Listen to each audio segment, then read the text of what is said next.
Pemirsa, kita ke informasi. Pramono Anung Rano Karno kembali menyapa warga Jakarta saat kegiatan Car Free Day di Bundaran HI Jakarta Pusat pada Minggu pagi. Keduanya juga mengajak warga berkaraoke bersama menyanyikan lagu Sidul Anak Betawi.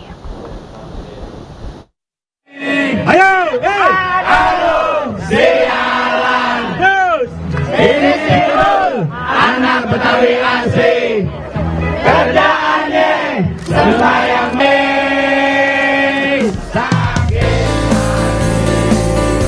Bakal pasangan calon gubernur dan wakil gubernur Jakarta, Pramono Anung dan Rano Karno, berkaraoke bersama warga di Car Free Day Bundaran HI Jakarta Pusat pada Minggu pagi. Memanfaatkan mic dan speaker yang tersedia, keduanya menyanyikan lagu Sidul Anak Betawi yang merupakan soundtrack Sidul Anak Sekolahan, sinetron legendaris yang dibintangi Rano Karno. Masyarakat yang hadir di Car Free Day pun antusias menyanyikan lagu tersebut.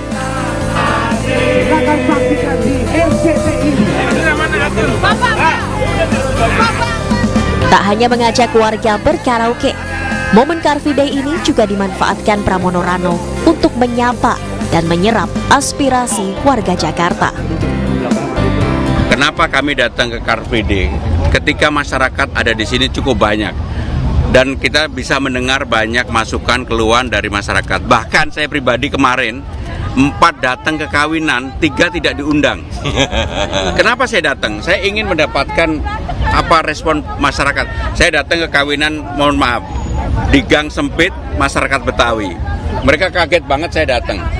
Tapi mereka menyampaikan banyak hal. Kedua, di masyarakat Batak yang ada di Kelapa Gading. Ini kurang lebih 3.000 orang. Pipi saya ditarik kanan kiri. Artinya mereka udah mulai kenal saya pribadi. Seperti yang saya janjikan bahwa dalam waktu tidak terlalu lama pasti saya akan dikenal.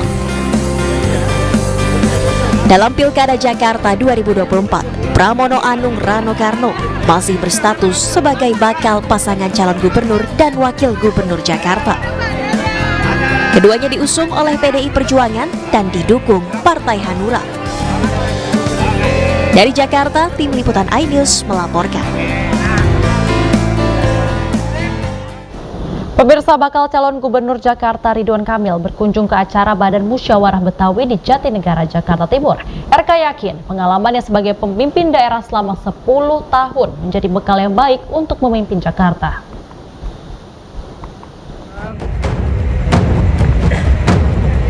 Bakal calon gubernur Jakarta Ridwan Kamil menyambangi markas Badan Musyawarah Betawi di Jatinegara, Jakarta Timur Jumat malam. Dalam kesempatan ini, RK menyampaikan keunggulannya dibandingkan calon lain dalam Pilkada Jakarta.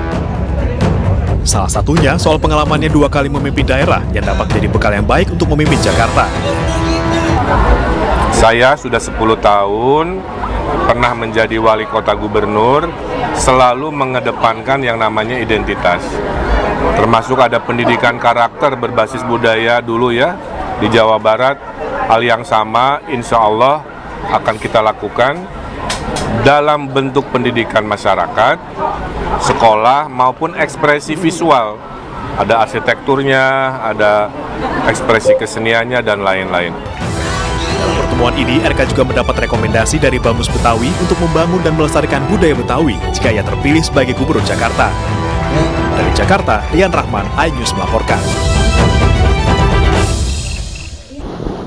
Sementara itu, pemirsa, Bendahara Umum Partai Nasdem Ahmad Sahroni ditunjuk sebagai ketua tim pemenangan pasangan Ridwan Kamil Suswono di Pilgub Jakarta 2024. Sebelumnya, paslon Pramono Anung Rano Karno mengumumkan komedian Les Hartono alias Cak Lontong sebagai ketua tim pemenangan. Adapun advokat Kamarudin Simanjuntak menjadi ketua tim pemenangan pasangan independen Darmakun.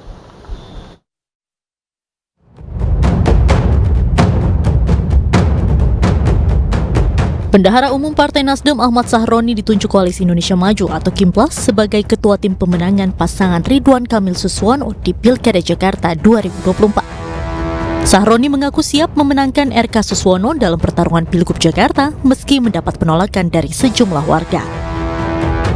Sahroni yakin RK Suswono merupakan pasangan yang tepat untuk memimpin Jakarta.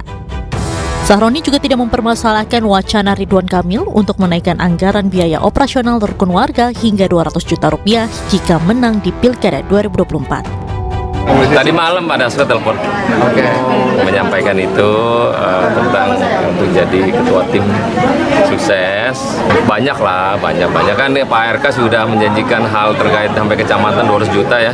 Iya, tuh gimana tuh Bang? Ya nggak apa-apa, duitnya banyak kok Jakarta. Sebelumnya rival RK Suswono yakni Pramono Anung Rano Karno mengumumkan komedian Lis Hartono alias Cak Lontong sebagai ketua tim pemenangan. Dipilihnya Cak Lontong lantaran Pramono Rano ingin menciptakan politik riang gembira. Nama Cak Lontong diumumkan langsung oleh Pramono Anung saat berkunjung ke Museum Bang Yos milik mantan Gubernur Jakarta Sutioso. Ketua tim pemenangannya pasti di luar dugaan semua, yaitu Cak Lontong. Karena kami ingin menyampaikan bahwa tim ini adalah tim yang bergembira ria tapi serius. Jadi Cak Lontong, nama Cak Lontong itu Cak Lontong Lis Hartono. Kenapa nama-nama ini saya umumkan di tempatnya Bang Yos? Karena energi Bang Yos sebagai petarung itu menginspirasi kami untuk mengumumkan di tempat ini. Karena ini Bang Yos, pertanyaan ini berkali-kali ditanyakan. Siapa yang menjadi ketua tim pemenangannya? Dengan berbagai asumsi bahwa nama-nama yang ada nanti bisa dicek sebelumnya menjadi timnya siapa dan sebagainya. Yang jelas kami menampung nama-nama itu dengan penuh kesadaran dan ini adalah tim yang akan bekerja untuk pemenangan saya. Saya nggak usah dipanggil Bang, saya pakai Mas Pram aja sama Bang Dul. Selain Cak Lontong, nama aktris sekaligus lawan main Rano Karno di serial Sidul Anak Sekolahan, Cornelia Agatha, juga masuk dalam daftar tim sukses. Sementara politisi PDIP Prasetyo Edi Marsudi ditunjuk sebagai ketua harian tim ses Pramono Rano. Sementara itu, pasangan dari jalur independen Dharma Pangrekun Gunwardana menunjuk pengacara Kamarudin Simanjuntak sebagai ketua tim pemenangan. Nama Kamarudin mulai dikenal publik saat menjadi kuasa hukum Brigadir Yosua yang dibunuh atasannya Ferdi Sambo. Kamarudin menyebut pasangan Dharmakun bisa menjawab segala permasalahan yang dihadapi Jakarta. Tim Liputan iNews melaporkan.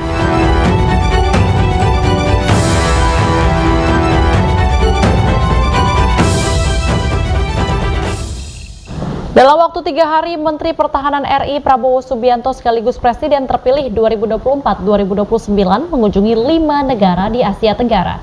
Kunjungan ini membahas kerjasama Indonesia dengan negara-negara Asia Tenggara.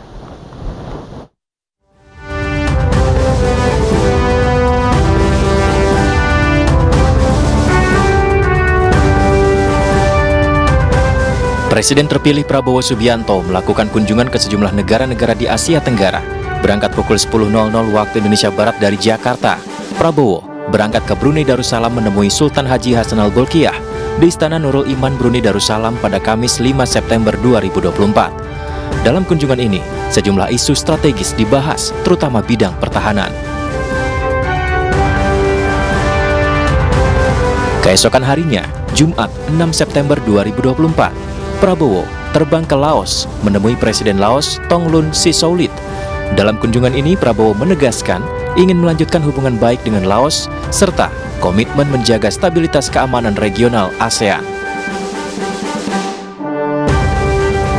Tak hanya ke Laos, di hari yang sama, Presiden terpilih Prabowo Subianto melanjutkan kunjungan kerja ke Kamboja menemui Presiden Senat Samdech Aka Mohasena Padeteho Hun Sen dan Perdana Menteri Kamboja Samdech Moha Borfor Tipadei Hun Manet. Dalam pertemuan ini, Prabowo menekankan komitmen berkelanjutan memperkuat pertahanan kerjasama Indonesia dan Kamboja. Keesokan harinya, Sabtu 7 September 2024, Prabowo Subianto berangkat ke Malaysia menemui Raja Sultan Ibrahim dan Perdana Menteri Anwar Ibrahim. Saat bertemu Perdana Menteri Anwar, Prabowo Subianto memberikan undangan pelantikan presiden yang akan digelar bulan depan di Jakarta. Selain itu, di Malaysia, Prabowo juga membahas kerjasama di bidang pertahanan hingga operasi latihan. Masih di hari yang sama, Prabowo Subianto terbang menuju Bangkok, Thailand pada Sabtu 7 September 2024. Bersama putranya Didit Hedi Prasetyo, Prabowo menemui mantan Perdana Menteri Thaksin Shinawatra dan Perdana Menteri Thailand yang baru, Paetongtarn Shinawatra. Pertemuan ini membahas kerjasama Indonesia dan Thailand.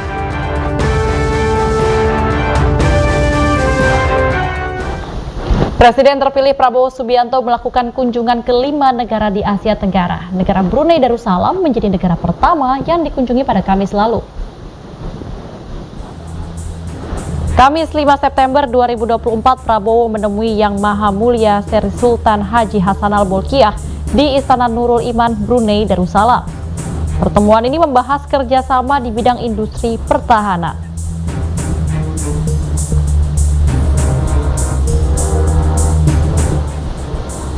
Keesokan harinya Kamis 6 September 2024, Presiden terpilih Prabowo Subianto juga menemui Presiden Laos Thongloun Sisoulith di Laos. Prabowo membahas mengenai kerjasama erat di bidang pertahanan.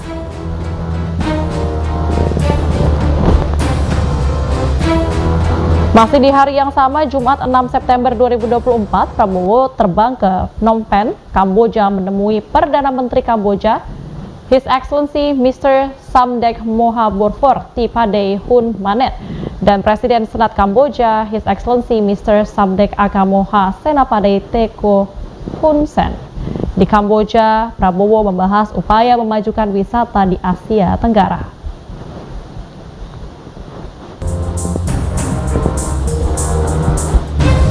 Kemudian pada hari Sabtu 7 September 2024 di Istana Negara Kuala Lumpur, Malaysia, Presiden terpilih Prabowo Subianto menemui Raja Malaysia Yang Maha Mulia Seri Paduka Baginda yang di-Pertuan Agong Sultan Ibrahim.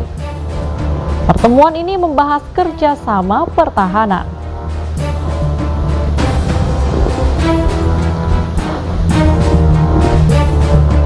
Kemudian Prabowo juga berkunjung ke Bangkok, Thailand menemui ex-Perdana Menteri Thailand Thaksin Shinawatra dan Perdana Menteri Thailand yang baru Pairong Tarsinawatra.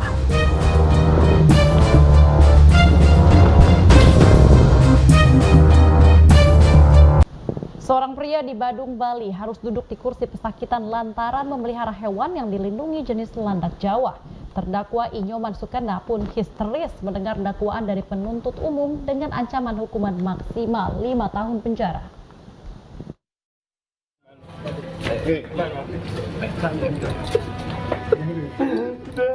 Inyoman Sukena terdakwa kasus pelanggaran undang-undang tentang konservasi sumber daya alam hayati dan ekosistemnya menangis histeris usai keluar dari ruang sidang di Pengadilan Negeri Denpasar, Bali.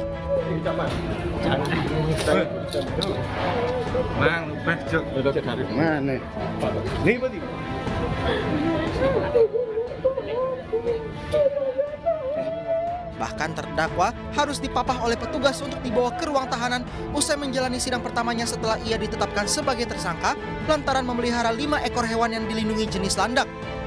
Inyoman Sukena sendiri ditetapkan sebagai tersangka oleh Polda Bali pada Maret 2024 lalu. Pada sidang pertama, terdakwa memohon kepada majelis hakim yang dipimpin oleh Ida Bagus Bamadewa Pati Putra untuk diberikan keringanan penangguhan penahanan. Di hadapan majelis hakim, Sukena mengaku tidak memahami jika landak merupakan hewan yang dilindungi, mengingat di sekitar rumahnya di Desa Bongkasa, Kabupaten Badung, Bali, banyak landak berkeliaran. Majelis hakim masih mempertimbangkan permohonan terdakwa dan akan menjawab permohonan pada sidang berikutnya yang akan digelar pada 12 September di Pengadilan Negeri Denpasar. Dari Denpasar, Bali, Indira Ari, iNews melaporkan.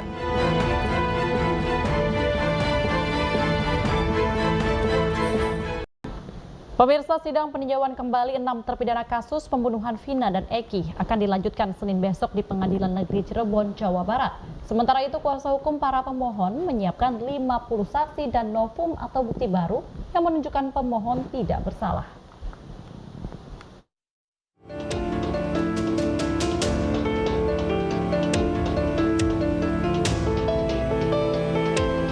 Sidang peninjauan kembali 6 terpidana kasus pembunuhan Vina dan Eki akan dilanjutkan Senin besok di Pengadilan Negeri Cirebon, Jawa Barat. Sidang esok hari beragenda tanggapan jaksa atas memori PK dari pemohon. Sebelumnya, sidang perdana digelar Rabu pekan lalu.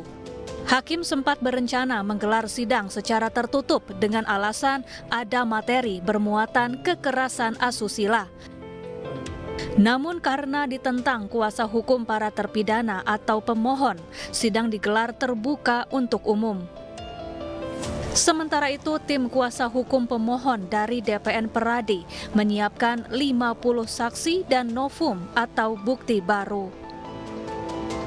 Dan pendapat kami ini tidak hanya disampaikan demikian, tapi kami dukung dengan bukti-bukti fakta-fakta yang sudah kami sampaikan dalam permohonan dan akan kami buktikan di dalam persidangan. Ada berapa novum, Bro? Banyak sekali ini. Ada bukti saintifik yang betul-betul meyakinkan bahwa itu adalah kecelakaan. Ya, jadi kita harus melihat ya, karena novum itu adalah keadaan yang baru kita ketahui sekarang, yang sebenarnya pada waktu perkara ini berjalan itu sudah ada. 6 terpidana yang mengajukan PK diantaranya Rivaldi Aditya Wardana, Eko Ramadhani, Hadi Saputra, Jaya, Eka Sandi, dan Supriyanto. Mereka telah dijatuhi hukuman penjara seumur hidup dalam kasus pembunuhan Vina dan Eki. Dari Cirebon, Jawa Barat, To Iskandar, iNews melaporkan. Pemirsa, kita beralih ke informasi lain. KPK membantah adanya tekanan di balik pembatalan rencana klarifikasi Kaisang Pangarep atas dugaan gratifikasi penggunaan jet pribadi. KPK memastikan laporan terkait dugaan gratifikasi tetap ditelaah meskipun bukan oleh Direktorat Gratifikasi KPK.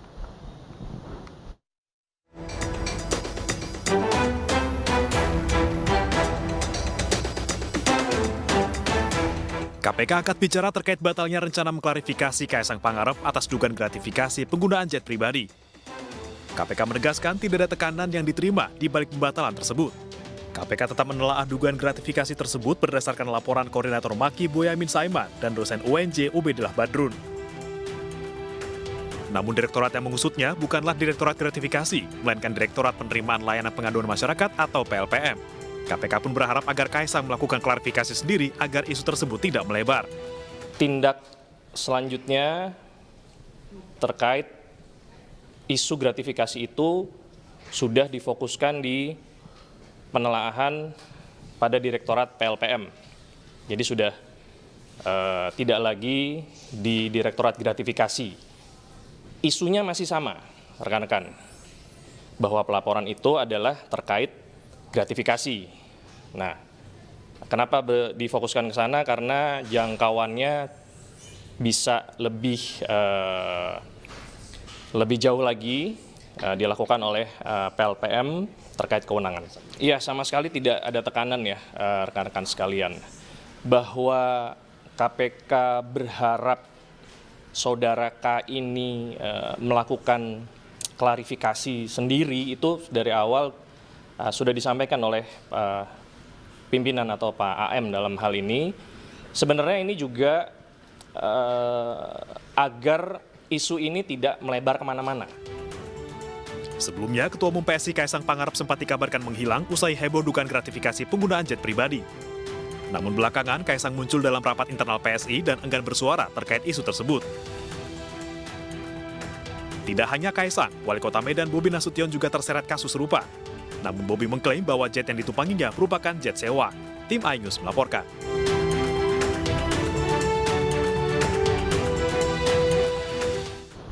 Pemirsa, Wakil Ketua KPK Nurul Gufron dijatuhi sanksi sedang berupa pemotongan gaji 20% selama 6 bulan. Gufron terbukti menyalahgunakan pengaruh dalam proses mutasi kerabatnya di Kementerian Pertanian.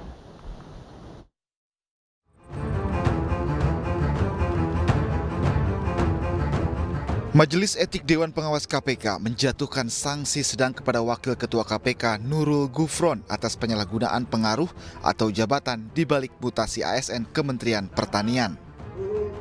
Gufron terbukti melakukan penyalahgunaan jabatan di balik proses mutasi ASN Kementerian Pertanian bernama Andi Dwi Mandasari ke Malang, Jawa Timur. Menyikapi putusan tersebut, Wakil Ketua KPK Nurul Gufron menampik ikhwal yang memberatkan dan meyakini tidak pernah menggunakan pengaruhnya, melainkan hanya menjalankan komunikasi keluhan ke pihak Kementerian Pertanian. Saya tadi nyampaikan juga, tadi materinya itu ya, bahwa saya mengakui saya menghubungi dalam menyampaikan keluhan berkaitan dengan mutasi, saya akui itu.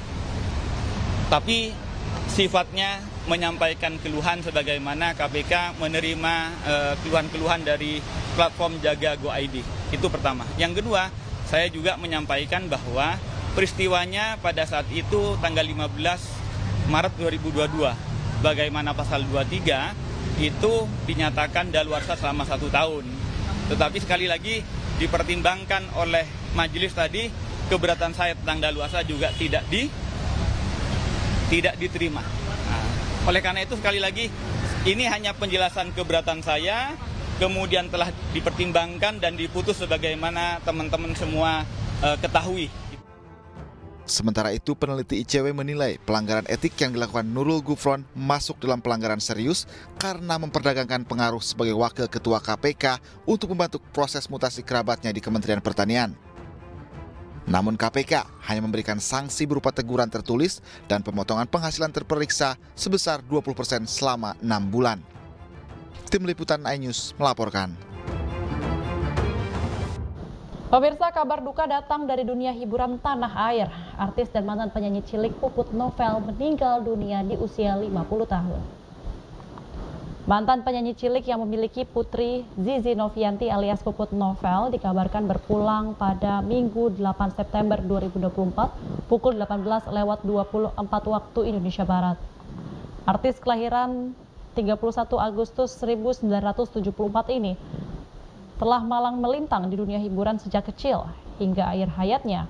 Ia memiliki 36 album serta membintangi sejumlah sinetron dan juga film. Jenazah Puput rencananya akan dikebumikan pada Senin 9 September.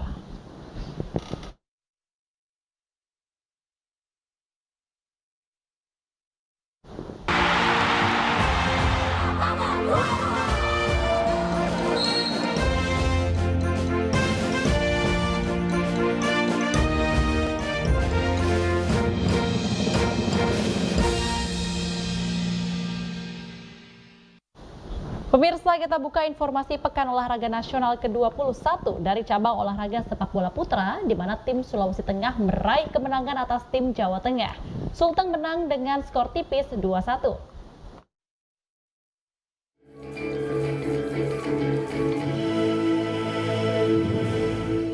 Tim Sulawesi Tengah meraih kemenangan atas tim Jawa Tengah pada laga grup B sepak bola putra PON ke-21 di Stadion Haji di Murtala Banda Aceh pada Minggu sore. Tim Sulteng membuka keunggulan mereka pada menit ke-33 lewat gol dari Wahyu Almanporu.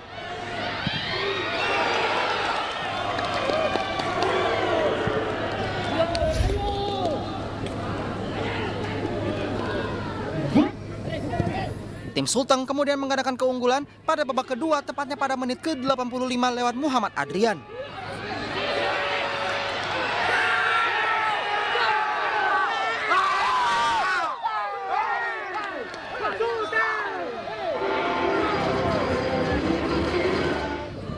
Tim Jawa Tengah sempat memperkecil ketertinggalan pada menit ke-89 dengan gol dari Erwin Fardiansyah.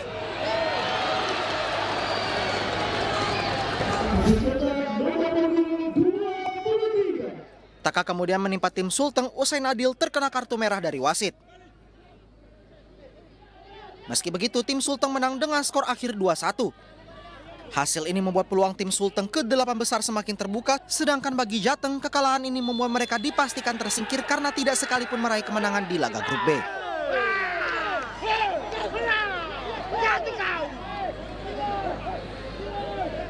Pemirsa, tim Jambi berhasil mendulang emas perdana senam aerobik lewat nomor trio di PON ke-21. Sedangkan tim Jawa Timur juga menyabet medali di cabang olahraga barongsai.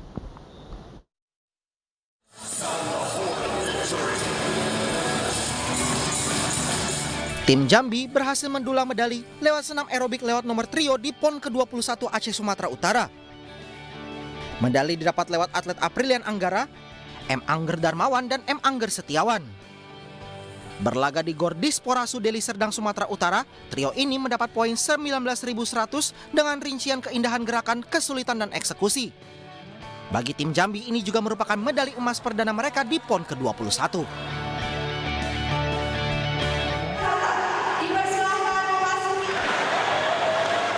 Dari cabang olahraga barongsai nomor kecepatan, tim Jawa Timur berdiri di podium tertinggi. Bertanding di Marshall ATR Arena Sports Center Deli Serdang, Sumatera Utara, tim Jawa Timur meraih waktu tercepat dengan catatan waktu 19 detik dan membuat mereka meraih medali emas. Kekompakan antar sesama pemain serta menjaga kebugaran tubuh dan latihan fisik menjadi kunci tim Jatim meraih emas. Ini merupakan medali kedua tim Jawa Timur di cabang olahraga barongsai.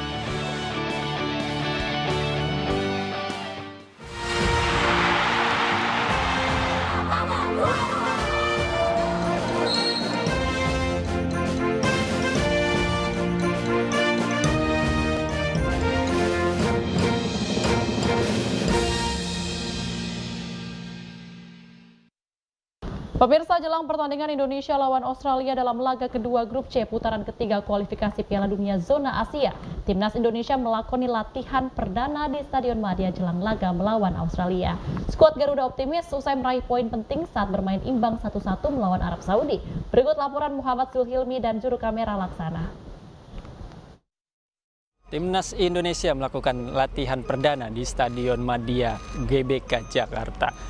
Latihan ini merupakan latihan perdana usai Timnas Garuda melakoni laga melawan Arab Saudi pada pekan lalu. Tentunya laga melawan Australia ini sangat penting bagi Timnas Indonesia untuk nantinya mengamankan tiket menuju ke Piala Dunia 2026. Dan untuk saat ini, skuad Garuda diselimuti rasa optimisme usai meraih angka di Arab Saudi dengan bermain imbang 1-1. Kiper Martin Paes optimis dengan nantinya laga melawan Australia, Timnas Garuda akan meraih poin penuh di hadapan puluhan ribu supporter sendiri. Dan tentunya nantinya Sintayong dapat menurunkan pemain-pemain terbaiknya, apalagi nanti pemain bertahan seperti Justin Hapner bisa kembali bermain usai mendapatkan akumulasi kartu kuning. Dan tentunya doa dan dukungan dari masyarakat Indonesia sangat diperlukan oleh Timnas Indonesia untuk nantinya meraih tiket menuju Piala Dunia 2026. Dari Jakarta, Muhammad Zulhilmi, Laksana News melaporkan. Terima kasih pemirsa, dan masih bersama kami di News Malam. Kita ke informasi sejumlah anak penyintas perang Gaza Palestina tiba di Indonesia. Ditemani keluarga dan relawan kemanusiaan dari Indonesia serta Yordania, mereka rencananya akan berbagi cerita tentang kondisi perang di sana dan bagaimana mereka bisa berakhir menjadi pengungsi di negara tetangga Yordania. Pemirsa, saat ini saya ada di Bandara Soekarno-Hatta bersama teman-teman dari tim peduli yang rencananya akan menjemput saudara-saudara kita dari Gaza, Palestina.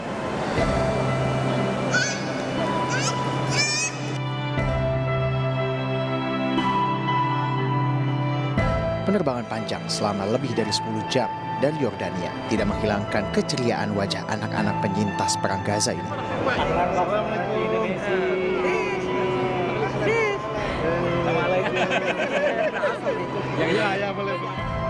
Apalagi setelah saya dan sejumlah relawan kemanusiaan dari tim peduli menyambut hangat kedatangan mereka dengan memberi bendera Indonesia Palestina, kain tenun khas Indonesia, dan hadiah-hadiah kecil untuk anak-anak. Ketiga anak asal Gaza ini datang ke Indonesia ditemani kedua orang tua dan neneknya. Mereka selamat mengungsi ke Yordania setelah beberapa kali terusir dari pengungsian ke pengungsian di Gaza dan berhasil lolos dari genosida Zionis Israel. Selama di Indonesia, mereka juga ditemani satu keluarga pengungsi asal tepi barat Palestina yang kini bekerja dan menetap di Yordania sebagai relawan di salah satu lembaga kemanusiaan terbesar Yordania bernama ICCS atau Islam Charity Center Society. Mau bersenandung lagu Palestina, kita dengerin ya bareng-bareng. Yalah, yalah.